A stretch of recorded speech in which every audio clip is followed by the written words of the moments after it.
Hello and happy Friday. This is the Nikki Maduro Show.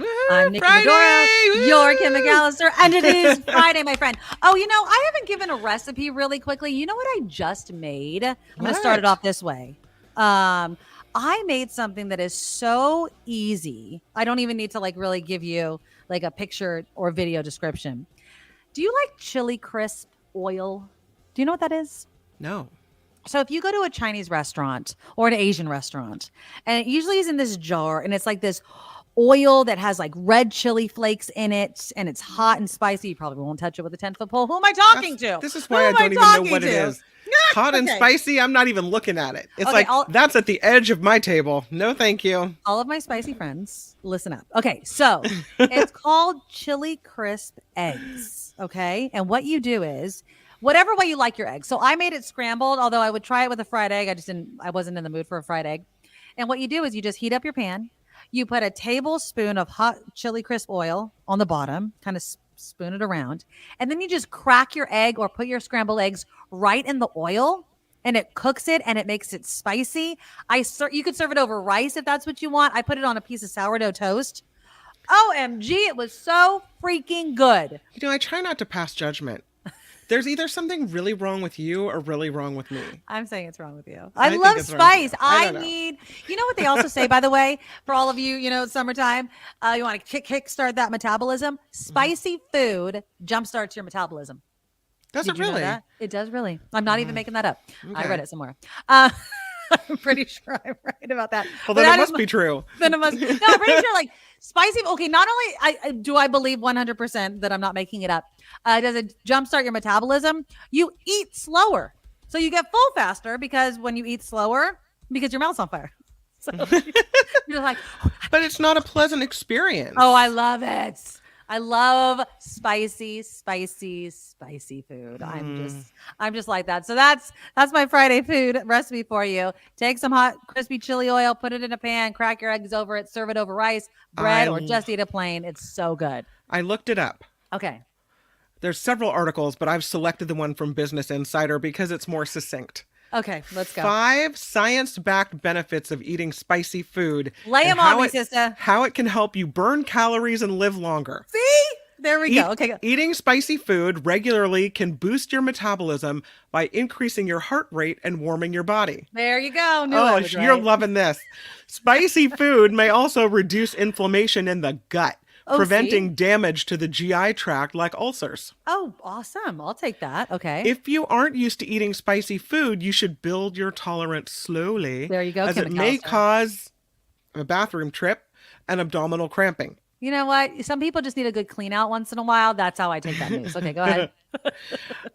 So spicy food increase your life expectancy. See? A 2015 population study among Chinese adults found those who consumed spicy foods almost every day had a 14% lower risk of premature death than those who ate it once a week. See? Eat the spicy food, Kim McAllister. Build yourself up to it. Lastly, spicy food can relieve some pain. Not only does it improve your health and your longevity, but the topical application of lotions derived from spicy foods can help relieve pains. Tropical forms of capsaicin help block messages to your nerves, so it helps decrease the sensation of pain. It can also relieve pain from nerve damage or other skin conditions. Topical applications of capsaicin may provide pain relief to people with fibromyalgia, sprains, muscle injuries, arthritis. See? Yeah, like icy hot or all those heating things that you put on yourself, right? That totally, come over to the spicy side, Kim McAllister. I guess I might have to. Come over to the spicy side. Gotta spice it up. Well, I mean, you could start slow, you know what I mean? I just love all things spicy. If you make, if I go to Korean barbecue, I like the spicy pork. I like I'm always adding sriracha. I'm always adding the hot chili oil. I just love, and I don't shy away from it. Even if it does clean me out, it's an added bonus. It's a total added bonus. Join me. Just make sure you have a bidet. Apparently you're not wrrong. So. See, I knew I was right. I knew I read that somewhere. Okay. It's always a happy day when you can dance around and say, I'm right. And I'm like, I'm 100% believe myself that I read this somewhere. Yes, absolutely. Absolutely. All right, you guys, hit that subscribe button. Support the show that way, please. Let's get into some a little more serious news on this Friday.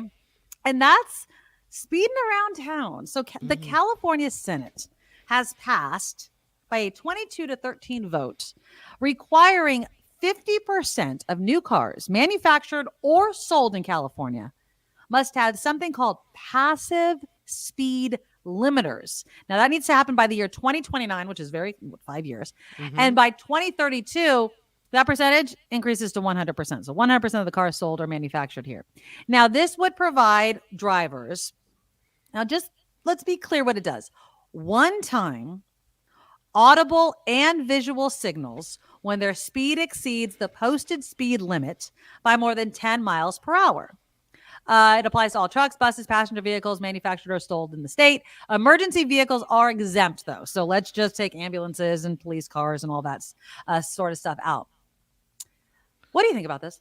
So, I mean, would you want this on your car? Straight. Okay. Because at first they were going to do it if you were speeding, your car would not go past a certain limit, and if you went past the limit, it would automatically slow you down. And they threw that out in favor of this, it looks like. Yes. Which is you get a warning from your car. Yes. Is it like Knight Rider where your car talks to you, or when I push the little button in my Highlander and they say audible menu? Like. Maybe. Do they say this to you? You are going slow the 10 F miles down per hour too fast. Or is it Nikki's voice? Yeah. Slow down, mofo. Let's go.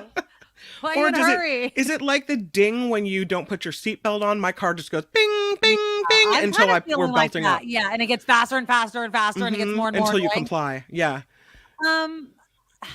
It says visual too, so lights have to flash. Yeah, so there'll be something on the dashboard, and there'll probably be a bell. That's what I'm thinking, right? Nothing lights too have distracting. To dash, and there has to be some type of either ding or a voice that says you're driving too fast. I don't think it'll be a voice though, but that would be interesting if it was. So if the speed limit's 55 and I'm going 65 along with everybody else, we're all getting this annoying warning? 60, I would say 66, right? It has 10 miles, or is it 10 and over or over 10? Whatever, That's fine. Yeah. If they think it's going to make a difference, I'm sure there are people who drive around and they don't realize they're lead footing it. Right. And it'll save gas, right? I mean, if you think about that, it'll save you gas. Do you think, I mean, again, if it's like the seatbelt thing, I'm going to be completely honest. If it's like the seatbelt thing, totally will work, right? I mean, there is nothing more annoying than someone that forgets to put their seatbelt on that's sitting in the passenger. You're like, put your freaking thing on before it starts dinging all the time, right? Yeah. So that's a good thing. On the other hand, is it like, come on already? How much do you go over the speed limit, honestly? On a normal basis? It depends if I'm on the freeway. Like when I was driving to and from San Francisco, there's stretches where we're all going 70, 75. Yeah, and that's normal. Like I'm going with the flow of traffic. Everyone's driving that fast. Right. And then you get to, parts of Marin where the speed limit and everyone slows down because we know there are all the cops on the side of the road. That is, I think, more effective. And then the Golden Gate Bridge is 45. And so, I think they have it really monitored. So you can speed over the Golden Gate, but you're really taking a speeding ticket into your hands there if you do. So, I mean, it just depends on where you are and what the flow of traffic is. I wonder, did we need this? Like, is this what we need our lawmakers to be focusing on? I mean, I know that there's a number, obviously traffic deaths, there's a lot of them, right? I mean, we've been seeing like spikes in deaths, not just car to car, but car to cyclists and pedestrians and things like that. They say 1/3 of all traffic fatalities in the state between 2017 and 2021 were speeding related. So when you take that into account, okay. On the other hand, why do they make cars that go faster than the speed limit they're allowed to go? Why? Is it speeding, though? Is it speeding-related deaths, or are they leaving something out there? Because usually you're drunk and speeding, right? I don't know. You're speeding and high. You're something else. It's not just speeding, right? I mean, I don't know. Or maybe it is just speeding and inattentiveness. You're looking at your phone while you're going 80. I don't know. Well, that's the California Office of Traffic Safety says they were speeding related. Could there have been other things involved? Yeah. Possibly. But I see people speeding all of the time. Speeding in school zones, speeding around somebody because you don't want to wait for them making a left or a right or something like that. Right. That happens all of the time. But I would also argue that that's just also road rage, impatience. I could kill somebody at 25 miles per hour too. Right. You know what I mean? Like, That's true. it's not as if, if I'm going through a school zone and I'm not watching out for who's crossing the street. Yeah. My car is lethal in that instance. But, for cars to, and I know that this is a passive speed limiter, it's more of just a warning for the driver. But again, these cars go so fast, but they're not ever supposed to drive that fast legally, right? Like, where can you legally drive in the United States where it's 90 miles per hour? But yet our cars go over 90 miles per hour. I mean, Why? I suppose if you take it out on the open road, if there's someone chasing you, whatever. If you need to get away fast, how often does that nice happen? to have the option. I guess, but I mean, you're more likely to just be speeding to speed than speeding to get away from somebody. I mean, this is America where we like our guns and we like our engines big. I hear you. It's just, again, it's like, well, if you didn't want me to, basically my point is, if you didn't want me to go so fast, why'd you make cars go so fast? Exactly. Yeah. Like, you're the one that made the car go so freaking fast. Don't do that then. I don't know. I was doing a story the other day about was it Maserati or Rolls-Royce? Okay. These luxury brands now are getting into the electric vehicle market. Yes. But for some of these cars, I think it was Maserati, the whole point of people that want a Maserati is they want the feel of that big rumbly engine, right? And so they've found a way to make you have the feel of that and still make it be an electric vehicle. Interesting. Yeah, it is really you interesting. kind of have to sell to people who like that feeling, right? There's people that like to drive, the stick shift, the manual transmission. They like to have that kind of control. And obviously those are really being phased out. That's kind of cool. I mean, I guess if you're kind of a car nut for that sort of stuff. Conversely, I just did a story a couple days ago on the after party about the study out of the UK, and they looked at all the traffic, but not all of the traffic, but a significant number, like 90,000 traffic fatalities in the UK. And they discovered, and they think it's because hybrid and electric vehicles are so quiet. Right. And also they're more often driven by people who are younger and inexperienced. Okay. That you're twice as likely to be hit by an electric vehicle or a hybrid than you are by a gas, like a regular gas or diesel vehicle. I believe it's more likely. So who's to say? I don't know. It just feels very, I don't know. I guess I don't care if I'm speeding or not, but I know that this is the first step. Like the first step is the warning bell. The next step is that they're going to take the ability away from me to speed. And that's what it sounds like you're saying they should do anyway. Well, I mean, I kind of feel like the way they made the cars was giving us the responsibility to not speed, to be safe. Now we seem to be moving in. The car itself is not going to let you do the bad things that we, so certain cars, once you get close to the car, they kind of like back off a little bit, right? Like there's the slow down, your car automatically brakes, those sorts of things. So they're trying to take it away from us because obviously we've proven we're just not responsible. We can't handle the responsibility. We can't handle the responsibility. No. And so that's why we can't have nice things, Kim McAllister, is because we ruin it for everybody by speeding and being leadfoot. So, we'll see. It has to, again, pass the assembly. It's not, but it did take a major step by getting through the California Senate. So we'll see what happens. Question. How fast in this lifetime have you driven? I've driven over 100 miles per hour.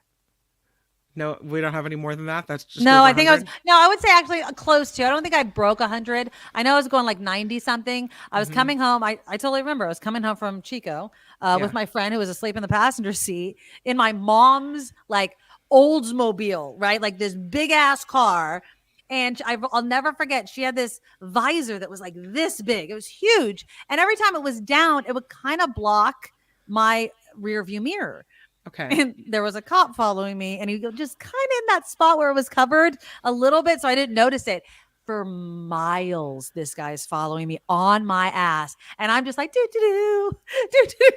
Like finally, he pulls me. I'm like, oh shoot! I pull over. He's like, do you know how long I was following you and how fast you were going? And I was like, no, sir.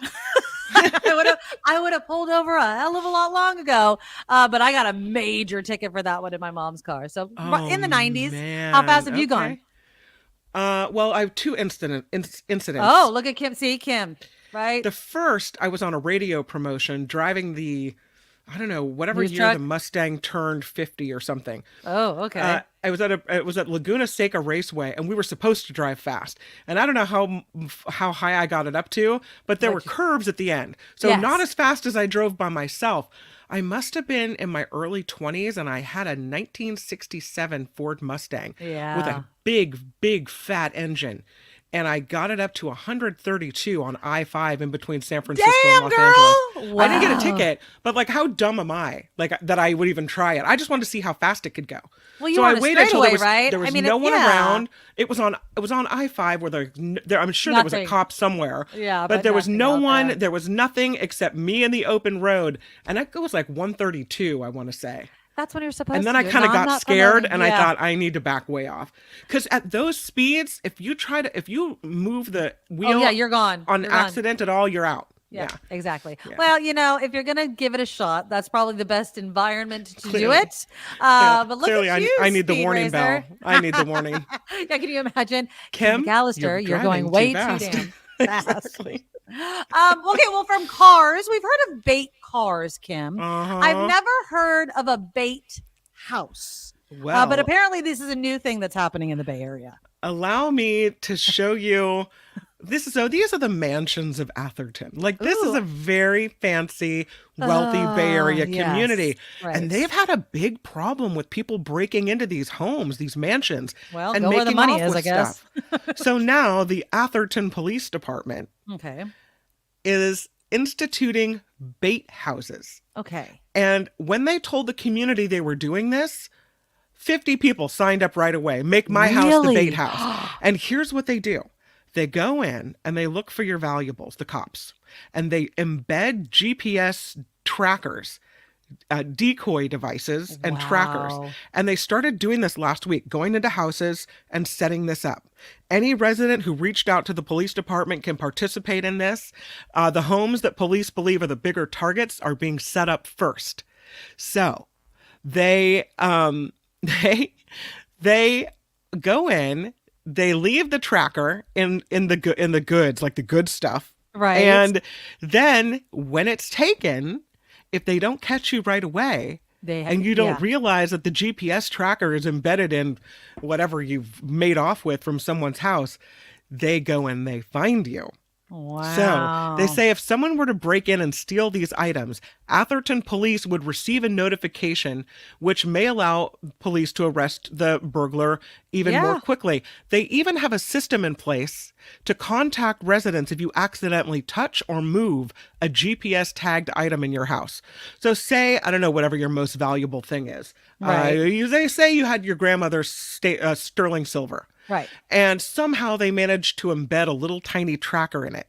And you move the box, they would call you and say, yeah, Nikki, did you move your grandmother's silver? Because interesting. we don't know if it was you or the thieves.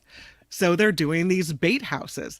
Now, they're also relying on surveillance footage to arrest burglars. Right. They've got 47 automatic license Oh plate my readers God. going into and out of town. So they hope that even the thought that this is happening serves as a deterrent, that if thieves know, ooh, don't go to Atherton, they've got the Right. GPS. So they're thinking that even having that will help deter the thefts. Look But at these rich people. I mean, I really? know. Like, No one's give me a setting anything friggin' up at my break. house, although I I don't know, really have like- anything worth stealing except my beautiful children. Don't take them. I mean, I just, it blows my mind that Atherton, they're a wealthy neighborhood, right? I mean, so they're one Yeah. of the richest zip codes, I think, in the US, right? Mhm. So, I mean, it's a bit rich, pun intended, that this is where they're putting all of their resources because they can. They can't Mhm. afford it. They can't afford to do this GPS, work closely with their local police department to put these GPS that actually gives you a warning if you happen to move it by accident.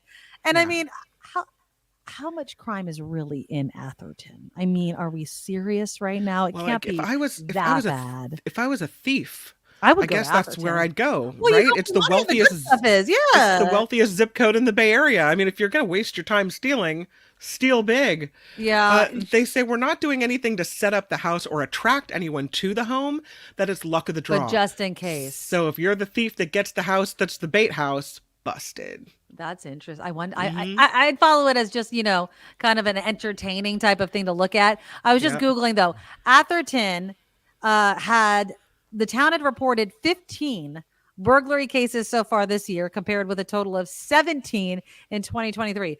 We're not talking about a huge number, but maybe that's a big number in a town like Atherton. It's too you know much what for I mean? Atherton. Too It's much. too much for Atherton. I'm like from San Jose, where we're lucky we don't get that in a week, right? I mean, I'd assume, right? You check out the crime map, it's like we get that in a day. I don't know, but that's how they keep their expensive ass zip code expensive. So I mean, but this Atherton. is, they have the art, they have the jewelry. Yeah. Like they have the valuables. Prime pickings. They got the valuables. That's very, very true.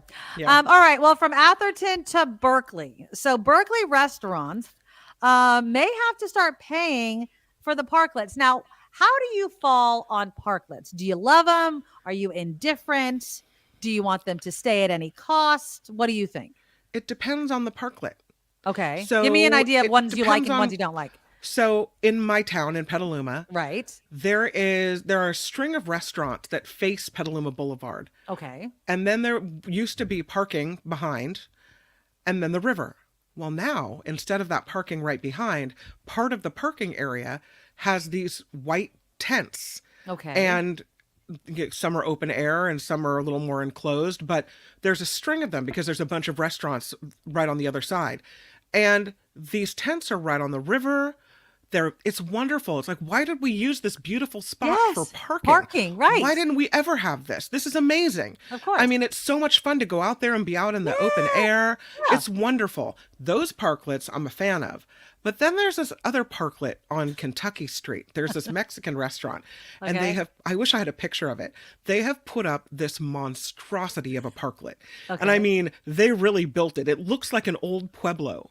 They have it's interesting looking, but there's like little cactuses and these open windows, and there's. He doesn't like the decor of it. I'm sensing you don't like it. It would be cool anywhere else, but it sticks out into the road. It takes up, because it's the way they built it is so large. It takes up all these parking spaces. I would say no to that one. Okay. So I think it depends on where you're putting the parklet. Yeah. I like the parklets in San Francisco, though some of them seem like they might be in a more dangerous spot than others. Yeah. Like you worry that someone's going to get hit. Yeah. Right? I wouldn't sit on the table at the edge. I might go in a little further. Yeah. I don't know. But there are some areas where parklets, like, why didn't we do it all along? Exactly. I mean, I like it a lot. I like eating outside when it's nice. And it's nice most of the time in California, especially in the Bay Area, right? Here's a little bit of a news report talking to some people from NBC Bay Area and what they like and I guess what they don't like. My Parisian cafe when I can't be in Paris. Outdoor dining. Tables and chairs taking over sidewalks and parking spaces has now become a part of our dining culture. It's something Eljon Harris and Fred Shalik Kalar say they use every day when they come to Saul's in Berkeley. The virtue of the pandemic was that restaurants were allowed to move their restaurants out onto the sidewalk, as in Europe. And it's like, really, that's the plus of COVID. It's a fantastic food. And this is an addition. It's a service. 4 years after the pandemic, what was once offered for free now comes with a potential fee, a price co-owner Sam Tobis says he's willing to pay. For us, it's like a great opportunity to be able to use some of the public space and activate it in collaboration with the restaurant. The city's giving Berkeley businesses 3 options: pay an annual fee to keep their parklet for private use only, pay nothing and turn their parklet into a public space for everyone to use, or take down their outdoor dining seating altogether. Part of Saul's Parklet has been open to the public for 10 years. Sam says charging to keep the other part private makes sense. I do think it's reasonable for some rent to be charged for a private business to use public space. And I think that the city, we've been appreciative that the city has allowed us to pay monthly for that, which makes it more accessible than like a big upfront yearly cost. So that's kind of what it is. I like the parklets. I think that they should stay. I think one, it's a really quick and easy way to expand your restaurant at a time when expanding your restaurant isn't necessarily easy, right? Right. The rents are high. You put out some tables, you put out something else, and you can actually make it work. It could be an entire section for another server, right? It can generate more money that way.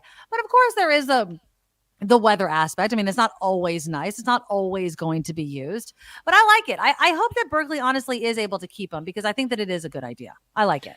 That's the Mi Pueblo Parklet in Petaluma. It's pretty big. Like it's pretty. Oh my God. Yeah. I mean, it's very elaborate. And like I said, mean, I like it kind of. I mean, but I hear what you're it's saying. It cool does kind of stick looking. out. Yeah.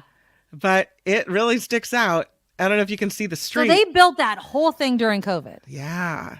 And it looks like it Wow. cost them a lot. Yeah. So on one hand, and you can see this thing over here with the arch and all the like the little Yeah. white windows on the left side. There's like little things and trinkets. It's like you're decorating the inside of a restaurant. Yeah. So I don't know if I want to see like that, you know, if I want to see it that permanent Is it looking. popular? Is it popular? Like this It's restaurant? it's a great restaurant. It's a Right. really popular restaurant. Okay. But it's also I'll get rid of that. It's also, you know, one of these restaurants where there's always a line. So I'm sure they appreciate having the extra space for people Yes, and that people don't have to wait. exactly. But boy, does it take up a lot of that street. I don't Yeah. know. I don't know. I just kind of feel like the guy said at the beginning of that news report from NBC Bay Area, it's one of the things that came with COVID that I actually liked. You know what I Yeah. mean? Besides the whole, you know, remote work and all those sorts of things Right. and the cleaner air and no traffic. I liked the way that restaurants kind of transitioned outdoors. Totally. It's restaurants that you wouldn't even anticipate being outdoors. And restaurants really pivoted fast to build Yes, these things they and had get it done. to. And they Yes. were, in some cases, like that one, really expensive. So you would hate to see them have to tear it down. Exactly. There's also in San Jose, didn't they do like this whole open space plaza? Well, San Pedro Square, they Yeah. shut down for traffic. I'm gonna have to go back. I know that it had been closed before periodically, but I think that during COVID it became kind of a permanent thing, and now it's permanent. You can't make a left on San Pedro anymore. It's blocked by like these, you know, just barriers. And it's awesome. I love hanging out down there. I love it. There's so many restaurants and bars and the nightlife is so great. And San Jose, their downtown is one of the ones that have come back the fastest Nice. in the country post pandemic. And so people want a place where they can listen to music, hang out, walk around, not worry about cars, but you have to do it. I'll say this, don't do it like San Francisco's way, not to kind of bag on San Francisco, but closing like Market Street and all these, like too long of a stretch of a roadway. I don't think was fully thought out. I don't think it's working for San Francisco, but a little corner of downtown San Jose where there's tons of restaurants, there's a ton of foot traffic, works. You know what I mean? And we go down there all the time. You know, we're going to be going down there this weekend. So it's you have to definitely make the right business decision and the right city decision when you make rules like this. So we'll see what Berkeley does and how many restaurants are really going to be able to keep their parklets. One of the things about Berkeley, kind of like San Francisco, is the streets are really busy. There's a lot of traffic. You know, it's kind of like it's a small town, but it's like driving in a big city. Yeah. It feels like sandwiched in between other cities and the university, it's a bustling area. Yeah. So I can see why maybe there's a thought that they don't belong there. But on the other hand, you'd like to see, I don't think we're far enough out from the pandemic either that a lot of these places have had a real chance to bounce back. Yeah, exactly. And if this is an easy way, again, to make some extra money, give people some extra hours, but we'll see. I mean, I know that the food industry, that food business, I mean, some of their margins are razor thin. And so I want to just bring up one thing, which is not razor thin, which they're making money hand over fist, is McDonald's and the price of a cup of soda. Okay. My final story for today is McDonald's has made clear that they are phasing out self-serve drink stations. So if you get your cup, you can fill it up as many times as you want to with soda that costs them fractions of a penny. I mean, we're talking about syrup and soda water. I mean, the profit that McDonald's makes on soda is huge. But yes, they have come out, according to Business Insider and a lot, they're going to be getting rid of these self-serve drink stations. And then what they said was it would retire them by the year 2032, so not right away. In place of the stations, employees will use automated beverage systems to fill drinks, and then customers can ask for a refill at the counter. But The refills, whether they're free or not, is at the discretion of the individual restaurant owner or operator. I call BS. I think that McDonald's is nickel and diming people. Now, some people were on social media just as flabbergasted as I was. One person made a good point, though. They say it's because they can't keep up with the sanitation of self-serve fountains. The soda heads are always full of mildew and mold, and Ew. it's sticky and unkept. I know, right? Well, that's just because of poor maintenance. Well, I mean, think about it. I always want iced tea, and I've heard from so many people that are like, don't get it. They never clean that. They just refill it with iced tea. It's disgusting. And I'm like, ugh, ugh, ugh, ugh. And now that I read that one, I was like, oh no. But I just feel like soda's the thing you're going to go after. I don't think so. I mean, it just seems so stupid. The sign on this one says, "Our self-serve beverage bar is currently closed. Please visit the front counter for a refill." It's because they want to charge you for it. Exactly. They want to charge you, or they think that bar of having to walk up will lead to fewer people wanting a refill of soda. And I get it. I mean, it's waste or whatever, but I can find so many other ways. And really, McDonald's, really, you are a very profitable company. We are not talking about a mom and pop restaurant that is literally living in the margins, right? The very slim margins of profit. You're McDonald's. Well, Give me my soda if I drink soda. I was reading that some of the new McDonald's that are built, or the old McDonald's that are being renovated, are renovated to be only fast food drive-through restaurants. Yes, so they don't want us in there anymore. They don't want you to go inside anyway. So what would be the reason to go inside of a McDonald's? Get free refills. Get free refills. And so if you're not going to get free refills, what's the point of going in? Might as well just renovate to be a drive-through. Looks like they knew they were going to do this for a while. The truth of the matter is, Kim, I think people are moving away from fast food anyway because they're making it so expensive. They're making the food so expensive. I have a friend who posted on Facebook just the other day. Now, he got these steaks on sale at Safeway, I believe. I think it was like 2 T-bones or something like that. Anyways, his whole dinner with sides came out to like $10 for 2 people. Wow, you can't get McDonald's. No. I mean, for a family of 4, that's for damn sure, for $10. And that was like steak and sides. Now, of course, there was a sale going on at Safeway and blah, blah, blah. But if you live your life by what's on sale and you buy accordingly, cooking your food can be cheaper, and but these companies, they want to nickel and dime you. I am done with people blaming Biden for the cost of thing. It is corporate greed. And so you have to, vote with your almighty dollar. And I'm sorry, McDonald's is not worth $50 to go. I'm sorry. I can get a better burger. Hold on. Uh-oh, you're muted. Oh, there you go. I touched the mic. Sorry. People used to say that it's cheaper to eat junk food, right? It is. It was. Yeah. It was less expensive to go buy off the dollar menu at whatever fast food restaurant. Now that might not necessarily be the case. And maybe it's a good thing that maybe it's cheaper to go to the grocery store and eat healthier. It's better for our bodies, right? To not drink soda and eat McDonald's crappy burgers, right? Yeah. So, crappy food should be more expensive. It should be. It's bad for our health. It raises our healthcare costs because people get, high blood pressure and all sorts of things. Now, I do like an occasional, crispy, crunchy chicken or Taco Bell or something like that. Believe me. But should I be living on that? Absolutely not. Absolutely not a good thing at all. So, but there are people that do it, Yeah, and it's bad for them. It's I was very, reading very bad. this story on CNN Health that said that healthy diets with only 10% ultra-processed foods could raise your risk of cognitive decline or stroke.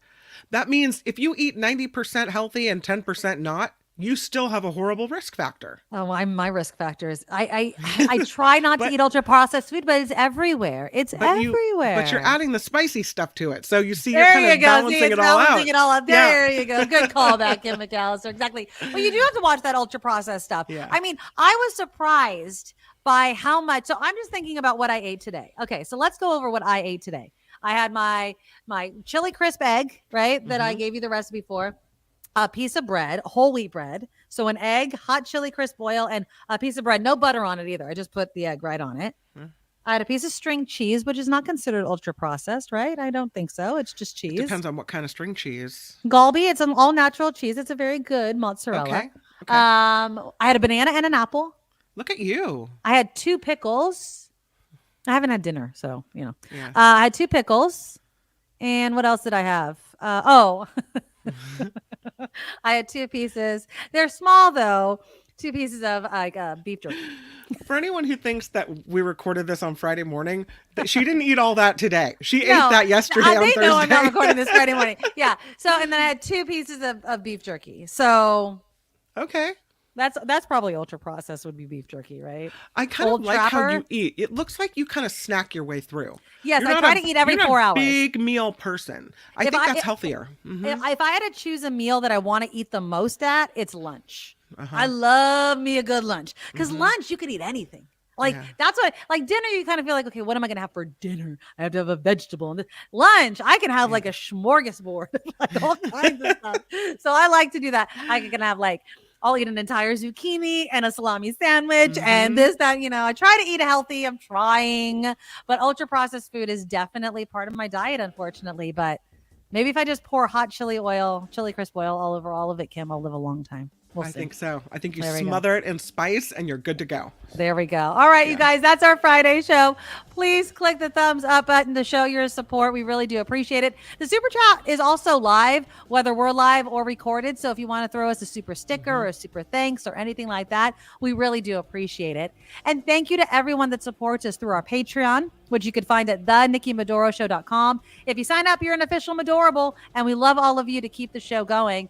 And you're still a Madorable if you like PayPal. So just go to paypal.com and hit the send button and then put the email address, thenikkimadoroshow@gmail.com. And then another fun, delicious way, thank you, Nugget, to support the show is through our partner, Auntie Tabby's Island Flavors. She has hot sauces and a guava barbecue sauce, a hibiscus, and a pineapple hot sauce. They're so good. And if you're spicy like me, it's so delicious. And if you use the coupon code NICKKIM, NIKKIM, you'll get 10% off every single time you go to antitabbies.com. So use the coupon code, check them out. They are delicious and they are perfect for the summer barbecue season that is right around the corner. All right, we will talk next week. We love you all. Stay safe. Have a great weekend and bye-bye. Nikki, you're all so awesome. You're proud, like a beautiful blossom. You're also the best. I really can't rest. You're all so awesome.